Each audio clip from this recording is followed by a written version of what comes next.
Bienvenidos a esta nueva misión de formación ministerial, una misión que tiene como objetivo prepararnos para dar nuestro mejor servicio al Señor.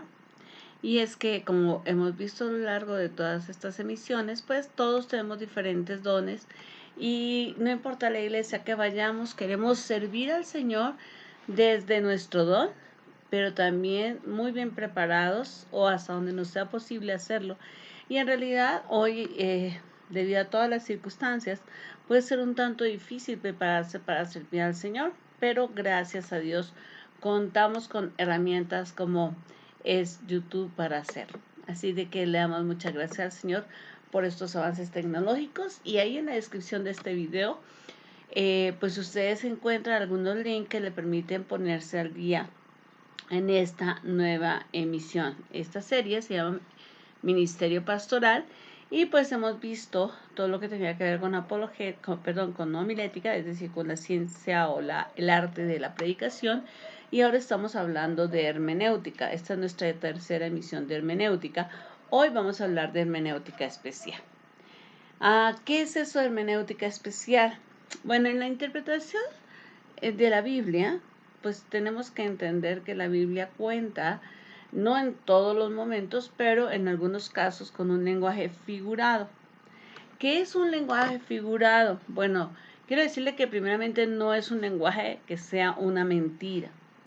El lenguaje figurado en realidad es un recurso literario que nos permite usar el lenguaje figurado en nuestro diario hablar, eh, teniendo como propósito no engañar, sino más bien adornar, ayudar a la persona a despertar un interés, hablando de una manera en donde una palabra puede usarse no con su significado literal, sino con un significado que yo le dé. Por ejemplo, en la Biblia vemos casa de David, y la casa de David no eran pues los ladrillos, y no, era la casa, era la familia, ¿no? O en el libro de Reyes o Crónicas encontramos, y David, por ejemplo, no sé, Ezequías, hijo de fulana, y su padre David, ¿no? Y entonces tú dices, espérame, David, ¿cuántos hijos tuvo, no? Entonces, pues además era en diferentes épocas, ¿no? No tendrían sentido. Entonces, cuando dice hijo de David, no se está refiriendo a que efectivamente lo engendró David, sino que viene de la descendencia de David. Entonces, el lenguaje figurado se usa de esta manera para ayudarnos a entender y para darle una composición más armoniosa, más agradable, y en muchos casos con mayor énfasis, ¿no? Y para eso hablamos de figuras retóricas. ¿Qué son las figuras retóricas? Hoy, bueno, vamos a estar hablando de algunas de esas figuras, y vamos a empezar, creo que por la más conocida, que es la metáfora. La metáfora es un recurso literario que indica la semejanza entre dos cosas que son muy diferentes, declarando, por ejemplo, que la cosa A es la cosa B. Ahí en su material, ahí en la diapositiva, aparecen varias citas bíblicas. Usted puede analizar cualquiera de ellas. Yo voy a tomar Génesis 15:1. Dice Génesis 15:1: después de estas cosas vino la palabra de Jehová a Abraham en visión, diciendo: no temas, Abraham, yo soy tu escudo, y tu galardón será sobremanera grande.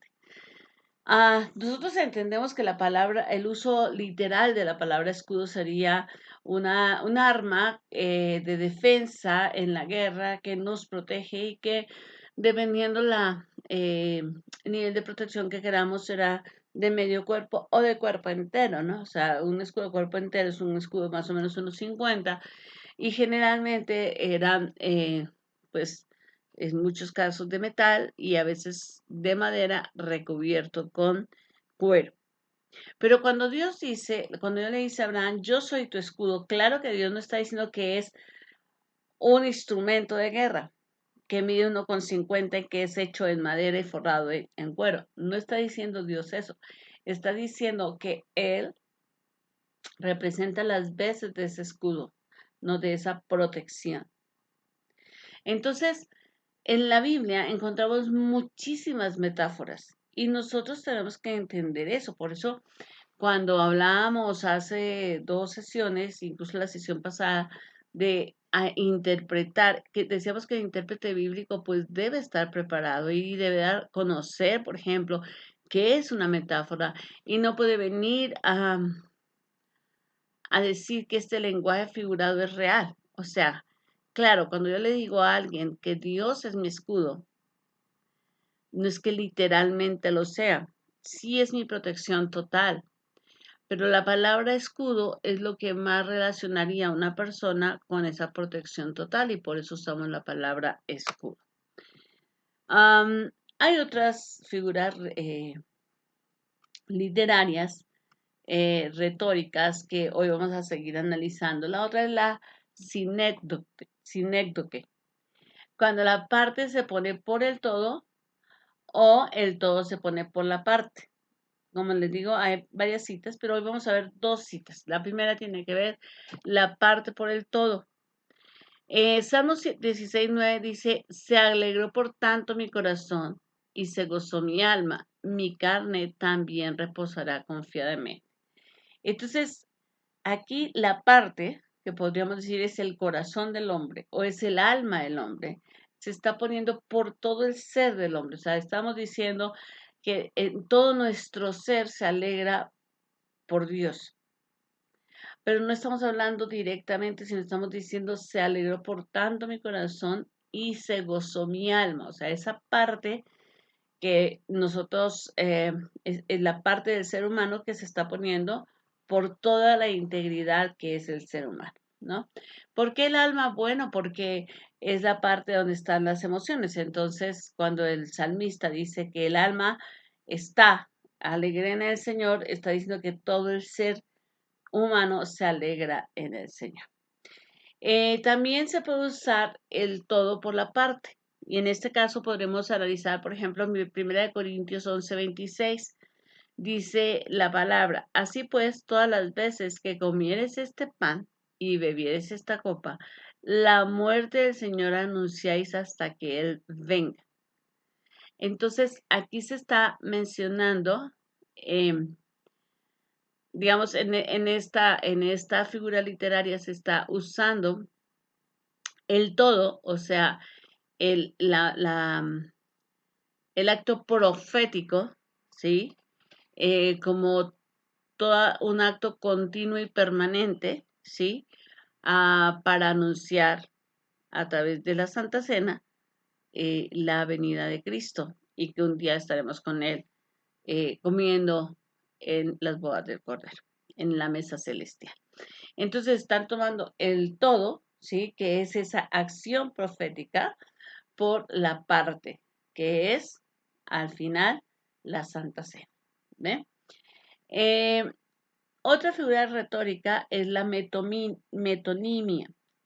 Y entonces esta es una figura donde se pone la causa por el efecto, ¿no? ¿Qué es la causa? Lo que está originando algo y se pone esa causa por el efecto o se pone la señal o símbolo por la realidad que indica el símbolo. Ejemplo, por ejemplo, dice la causa por el efecto, Lucas 16:29, dice, y Abraham le dijo a Moisés, y Abraham dijo, a Moisés y a los profetas tienen, óiganlos. Este es el pasaje donde está el, eh, se refiere al rico y a Lázaro, y entonces el rico pues está en el infierno, y entonces le dice, Padre Abraham, permite que vayan a dar testimonio, ¿no? Eh, a mis familias, pues a mis familias para que no lleguen aquí. Entonces él les dice, él le contesta así, ¿no? A Abraham, perdón, a Moisés y a los profetas tienen, óiganos. ¿Qué quiere decir eso? Está diciendo que el hecho de el rico estaba pidiendo un arma o un recurso para que su familia no se perdiera. Pero lo que le dice, la respuesta de Abraham tiene que ver con que eh, el hecho de que los familiares de este rico tienen que entender que tienen que obedecer lo que están leyendo, que no es necesariamente por el testimonio de alguien, ¿no? Entonces, la causa es, si no obedecen, aunque lo tengan ahí, pues de todas maneras van a estar aquí en el infierno, ¿no? Entonces, pues eso le dice a Abraham, a Moisés y a los profetas los tienen, pues que los oigan, ¿no? Porque ¿de qué me serviría mandar nuevamente a un profeta si no lo van a oír? De alguna manera es lo que le está diciendo Abraham. O sea, la causa es la desobediencia, la dureza del ser humano para seguir la instrucción de Dios. Y entonces el efecto pues es, terminas mal, ¿no? Entonces Moisés, Abraham le está haciendo ver al rico que en todo caso el destino es el infierno porque la causa es la desobediencia. No, no es que les falte testigos, no es que les falte recursos, sino que el ser humano no quiere obedecer lo que Dios le muestra. Y otra forma de metonimia es cuando se usa el símbolo por la realidad que representa. Entonces dice Lucas 13:8, Pedro le dijo, no me lavarás los pies, jamás. Jesús le respondió, si no te lavare, no tendrás parte conmigo. Entonces, la señal o el símbolo es ese hecho de que Jesús nos lava para que podamos ser parte del cuerpo de Cristo que es la iglesia. Si Jesús no nos lavara, no podríamos pertenecer a la iglesia. O sea, la iglesia está llena de pecadores, sí, arrepentidos, sí, con conciencia, que buscan obedecer al Padre y que cuando pecan se arrepienten en el nombre de Jesús. Pero cada vez que tú o yo confesamos nuestro pecado, lo que hace Cristo es lavarnos para que podamos estar siendo parte de un cuerpo santo en la presencia de un Dios santo. Entonces, el hecho de que Jesús diga le diga a Pedro, si yo no te lavo, tú no vas a tener parte conmigo, le está diciendo, ok, la señal es lavarte físicamente. O el símbolo, pues es lavarte físicamente, pero la realidad es que yo te estoy lavando de tus pecados, ¿no? Para que puedas ser parte de mi cuerpo. Entonces, nosotros debemos entender cuando leemos que estos recursos literarios están ahí, porque si yo estoy haciendo una traducción literal, sin darme cuenta que aquí hay figuras retóricas, entonces voy a terminar interpretando mal. ¿De acuerdo? Como les decía una vez hablando de 100 años de soledad, pues Macondo, o sea, nosotros sabemos que literalmente no hay ningún pueblo que se mueva todos los días y que nadie pueda encontrar. Claro que existen los mapas y los pueblos están, justamente tienen límites y tienen una ubicación espacial. Pero cuando yo entiendo que hay una cantidad de figuras retóricas al hablar de mi tema, cuando puedo entender a la idea mágica, la idea pintoresca que Gabriel García Márquez quiere darle a ese pueblo. Entonces, lo mismo sucede en la Biblia. Si yo entiendo que ese lenguaje que se está usando es una manera de hablar, ¿sí? Pues entonces voy a entender el significado real, ¿no? Nosotros, por ejemplo, en nuestro lenguaje coloquial usamos muchos dichos, frases, ¿cómo se llama? Refranes. Y tenemos que entender que el refrán no se dice, no muestra una realidad literal, sino que muestra una realidad figurada. Cuando yo digo, cría cuervo y te sacarán los ojos, pues no es que nadie venga y se ponga a criar bichitos, pajaritos negros que después lo van a dejar ciego, sino está diciendo, cuidas gente o cuidas personas que después van a dañarte, pueden ser tus hijos o pueden ser otras personas, ¿no? Entonces tenemos que entender el lenguaje figurado de esa manera. Otra figura retórica es la prosopopeya, cuando se personifican las cosas inanimadas, atribuyéndoles los hechos o acciones de las personas. Y pues, como le digo, otra vez ahí usted tiene varias citas, pero yo voy a tomar específicamente 1 Corintios 15:55, que dice, ¿dónde está, oh muerte, tu aguijón? ¿Dónde estás, oh sepulcro, tu victoria? Evidentemente, el sepulcro es un acto, ah, sustantivo inanimado, o sea, no es una persona, es una cosa. Entonces no puede ganar nada. Pero cuando el Pablo está hablando y dice, ¿dónde está, oh muerte? Igual, la muerte simplemente es un sustantivo, pero no es un sujeto, no es una persona que pueda hacer cosas. Y entonces dice, o no es un animal, ¿no? Que tenga un aguijón para venir a picar, ¿no? A inocular veneno. Pero cuando Pablo dice, ¿dónde está, oh muerte, tu aguijón? Está diciendo como que fuera una abeja, a ver, abeja. A ver, ¿dónde está ese aguijón con el que puedes causar daño? ¿No? Y cuando le dice, ¿dónde está, oh sepulcro, tu historia? Claro que él sabe que el sepulcro no va a ganar nada, porque no puede pelear nada, pero es una manera de hablar, es una manera de mostrarnos que a nosotros como hijos de Dios, pues ni la muerte ni el sepulcro nos van a vencer. ¿Por qué? Porque tenemos a Cristo y entonces nos vamos a levantar en victoria. Otra manera o otra figura retórica es la ironía, cuando se expresa lo contrario a lo que se quiere decir, pero siempre de tal modo que se hace resaltar el sentido verdadero. Otra vez aquí hay una serie de citas y quiero decirles que esta sí creo que nos es muy común, ¿no? ¿Sí? Entonces, vamos a tomar 2 Corintios 11:5 que dice, y pienso que en nada he sido inferior a aquellos grandes apóstoles, ¿no? ¿Qué significa esto? O sea, Pablo está refiriéndose irónicamente, ¿no? O sea, eh, eh, ¿a qué grandes apóstoles se refiere? ¿No? Y entonces, si usted lee cómo está Pablo hablando ahí en perdón, en 2 Corintios capítulo 11, se va a dar cuenta a quién hace referencia. Cuando él dice, no, pues a semejantes grandes apóstoles, pues no pienso que llegue a darles esa estatura, ¿no? Entonces, si usted me acompaña, permítame, voy a buscar acá en mi Biblia, eh, 2 Corintios, capítulo 11, les voy a mostrar algunas cosas que pueden resultar interesantes. Y vamos a leer desde el versículo 1. Espero que toleren un poco más de mis tonterías. Estoy leyendo Nueva Traducción Viviente.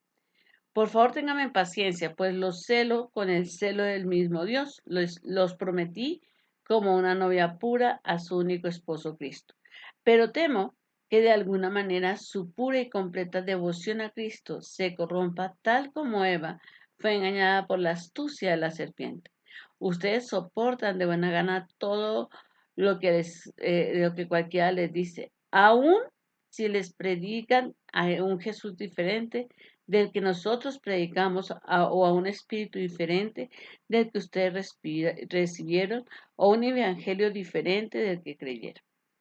Pero de ninguna manera, y aquí es donde voy a leer la Nueva Traducción Viviente, este versículo 5 dice, pero de ninguna manera me considero inferior a esos super apóstoles que enseñan tales cosas. ¿Por qué quise leer este pasaje? Porque mire, no entendemos la ironía si no entendemos el contexto. Entonces, a ver, a ustedes vienen a darles unas enseñanzas extrañas y ustedes se les están creyendo. Y dice Pablo, y pienso, yo Pablo pienso que no soy inferior, como dice en la Nueva Traducción Viviente, a esos super apóstoles que vienen a enseñarles estas cosas diferentes, ¿no? Aquí simplemente dice, y pienso que en nada he sido inferior a aquellos grandes apóstoles. O sea, entonces Pablo está usando la ironía, ¿no? Porque está diciendo, estos no son grandes apóstoles, ellos ni siquiera son apóstoles, ¿no? Y yo no es que sea inferior a ellos, pero está poniéndolos en su sitio, o sea, ellos son charlatanes, no son apóstoles, pero como usa la ironía, lo pone en Reina Valera como grandes apóstoles y en Nueva Traducción Viviente como superapóstoles. Pero en el contexto les dice, es que ellos vienen a enseñar una mentira. Y esta gente, ustedes los ponen como superapóstoles, pero en realidad no lo son. O sea, estos grandes maestros suyos no sirven para nada, dicho de otra manera. Entonces, la ironía para nosotros es común. De hecho, hay gente que es muy irónica, ¿no? Y que en su humor negro usa mucho la ironía para hablar con otros, para tratarse con otros. Otra parte o otro recurso literario que es la hipérbole. Y la hipérbole es una exageración de una manera, de una idea de manera evidente para dar énfasis a ese pensamiento. O sea, sí, es como ponerle una super lupa a algo para darle un énfasis, ¿no? Entonces ahí tienen algunas citas bíblicas. Yo voy a leerles Deuteronomio 1:28. Dice, ¿a dónde subiremos? Nuestros hermanos han atemorizado nuestro corazón diciendo, este pueblo es mayor y más alto que nosotros, las ciudades grandes y amuralladas hasta el cielo. Y también vimos allí a los hijos de Anac. Refiriéndose a los hijos de Anac se refieren a los gigantes, ¿no?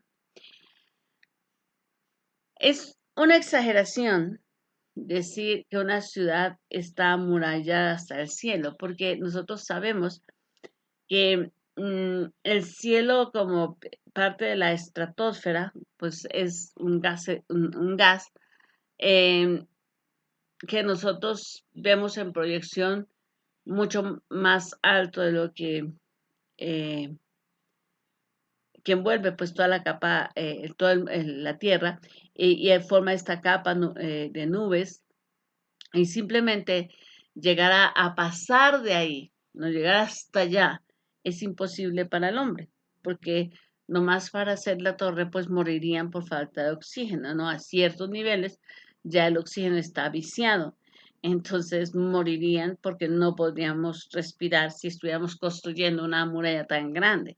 Pero el hecho de que bueno, este pueblo del Señor se siente asustado porque han mandado, acuérdese, a los espías y los espías vinieron a decirle, no, pues esto está terrible, ya son gigantes, todo es grandísimo, ¿no? Y entonces ellos hacen usan esta hipérbole diciendo pues que las ciudades son amuralladas hasta el cielo, ¿no? Realmente no habla, no detalla la estatura de los hijos de Anak, pero en otras partes o en otras referencias bíblicas entendemos que los hijos de Anak son los gigantes, ¿no? Que casi nosotros nos veíamos como hormigas frente a ellos, pero pues eso también es una hipérbole. Otro recurso literario que nosotros usamos, otra figura retórica que nosotros usamos, el eufemismo, ¿no? ¿Y qué es el eufemismo? Consiste en expresar con suavidad o con decoro una idea que bien podría ofender a lectores u oyentes. Ahí aparecen varias citas. Y yo le vamos a un eufemismo muy infantil en México. Tal vez si me ve alguna otra persona de otro país, o de Colombia, por ejemplo, en mi país de origen, va a entender esto. Los niños en México, cuando le piden permiso a la Miss para ir al baño, si la Miss le pregunta, ¿qué vas a hacer? Entonces el niño no dice, voy a orinar o voy a defecar, sino dice, voy a hacer del uno o voy a hacer del 2. Eso es un eufemismo. El uno y el 2 son eufemismos. Entonces, así se usa también. Además, recuerda el libro, la Biblia es un libro moral, entonces se trata de que no haya algo que le haga ruido, que parezca indecente, inapropiado. Entonces, por eso se usa el eufemismo. En Deuteronomio 23:13 dice, tendrás también entre tus armas una estaca, y cuando estuvieres allí fuera, cavarás con ella, y luego al volverte cubrirás tu excremento. ¿Qué es eso? Estaban en el desierto. Entonces, recuerde, noches frías, días extremadamente calientes. ¿Se imaginan la cantidad de enfermedades y la cantidad de malos olores si la gente hubiera hecho, como dicen los niños mexicanos, del 2 y lo hubieran dejado ahí? Entonces Dios les ordena llevar un palo, una estaca, abrir un hoyito, ¿no? Hacer el excremento y luego taparlo. Pero la Biblia no dice hagan el hoyito y tápenlo, sino él usa un lenguaje mucho más suave, no dice no van a ser cochinos y no van a dejar su suciedad tirada en el desierto, sino que usa un lenguaje muy propio, muy tranquilo y sí al final solamente usa la palabra excremento como para que no quede ninguna duda de qué es lo que se tiene que cubrir y cómo se tiene que hacer. ¿De acuerdo? Entonces, eso es un eufemismo, pero hay otros. Entonces, ustedes podrían ir a revisar, por ejemplo, Génesis 49:4 o Primera de Reyes 18:27 y podrían encontrar otros eufemismos. El retruécano. Y el retruécano es un juego de palabras. Nosotros, por ejemplo, usamos los trabalenguas como juegos de palabras. El retruécano no llega a esa gran cantidad de palabras con las que jugamos, porque, por ejemplo, cuando nosotros decimos, se avisa al público de la República que el agua pública se va a acabar para que el público de la República tome agua pública de la fuente pública de la ciudad, estoy usando la palabra pública en el, en el, en este juego de palabras de una manera muy repetitiva. El retruécano no llega a esa cantidad de repeticiones, pero sí hace juego de palabras. Y hay varios retruécanos en la Biblia, no solamente los que aparecen citados acá en las escrituras que ustedes ven en su diapositiva, sino que hay otros. Pero hoy quedan como referencia a los que aparecen ahí y vamos a leer Cantares 1:3. Dice, a más del olor de tus suaves ungüentos, tu nombre es como un ungüento derramado. Por eso las doncellas te aman. ¿Qué es un ungüento? Es un aroma dulzón, o más bien, sí, un aceite con aroma y sabor dulzón, que podía usarse no solamente como una ayuda para oler mejor, sino también, por ejemplo, para lograr que una persona tomara un veneno, ¿no? O sea, este aroma podía llevar ese ungüento, podía llevar ese sabor tan dulzón que te engañaba. Entonces, está hablando de, ok, a más del olor de tus suaves ungüentos, además de que huele riquísimo, tu nombre mismo huele, sabe rico. O sea, bueno, todo tú eres una delicia, ¿no? Entonces hace un juego de palabras. Entonces, como verán, para nosotros para nosotros interpretar la palabra, la Biblia, debemos ser conscientes de todo esto que estamos hablando. No podemos simple y sencillamente venir y decir, así dice la Biblia y punto, ¿no? O sea, sí, las verdades morales no tienen interpretación, ¿de acuerdo? O sea, las enseñanzas morales no tienen interpretación, pero hay cosas que nos permiten, o hay recursos literarios que nos permiten hacer énfasis en uno u otro principio, en una u otra situación. Y esto hace entonces que la lectura sea más amena. Hoy por hoy encontramos traducciones, interpretaciones de la Biblia en lenguajes más actuales que la hacen un libro mucho más suave de leer. Y obviamente las figuras retóricas entonces saltan a la vista de una manera muy importante.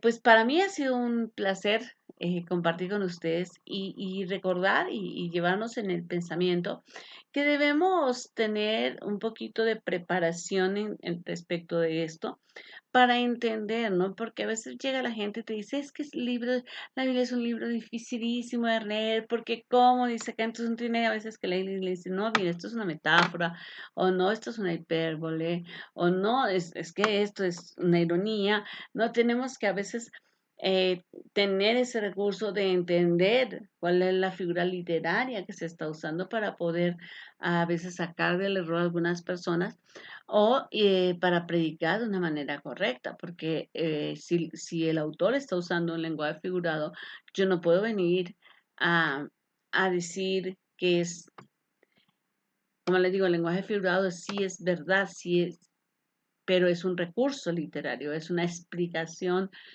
sobredimensionada para que quede claro, pero yo no podría decir que el nombre de mi esposo es un ungüento, por ejemplo, ¿no? Eso no dice la palabra, ¿no? O sea, a lo mejor algún pecador un día por querer hablarle a los matrimonios puede venir a decir, no, es que el nombre de tu esposo es como un ungüento que tú te tienes que tomar. No es así, o sea, ahí está como un retruécano, como un juego de palabras, pero nada más. ¿De acuerdo? Muchísimas gracias por haber estado conmigo. Les pido que me acompañen el próximo jueves a las 12 a las 12 del día. Recuerde, ¿sí? Que si le es posible, pues comparta este video, ¿no? Se trata de que todos podamos ser, mm, pues, alcanzados de una manera, recibamos las herramientas que necesitamos para compartir la palabra y pues que todos podamos llegar a conocer más. Como les digo siempre, lo que mi enseñanza es lo que he recibido y pues usted puede hacer todos los aportes que usted quiera. No tengo la verdad absoluta ni pretendo hacerlo, así que usted tranquilo, usted ponga ahí sus ideas, ponga ahí sus comentarios y enriquezca este video como usted bien tenga. Y bueno, les recuerdo, mi WhatsApp está disponible para aclaración de dudas 5518 508627. Mi correo es yolandacopete@yahoo.com.mx y estoy en Facebook como Yolanda Copete. No olvide dejar su campanita activada para que podamos darle anuncio de nuevas emisiones. Y si puede, por favor, déjenos un me gusta, déjenos un comentario y comparta este video. Les amo un montón. Dios les bendiga.